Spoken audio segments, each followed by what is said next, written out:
राज्यामध्ये सर्वत्र पावसाचं धुमशान। मुंबई, ठाणे, पालघरसह रायगडला पावसाचा रेड अलर्ट।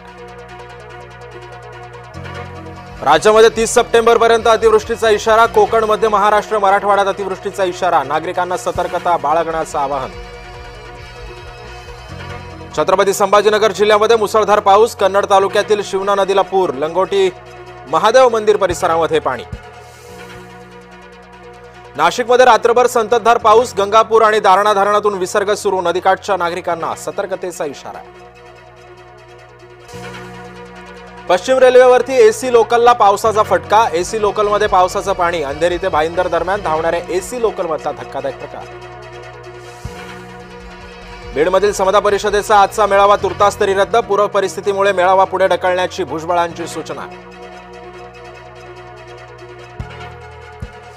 ओबीसी मेळाव्याला विरोध नाही। छगन भुजबळांना विरोध। मराठा समन्वयकांची भूमिका। भुजबळांना बीडमध्ये पाय ठेवू देणार नाही, मराठा समन्वयकांचा इशारा।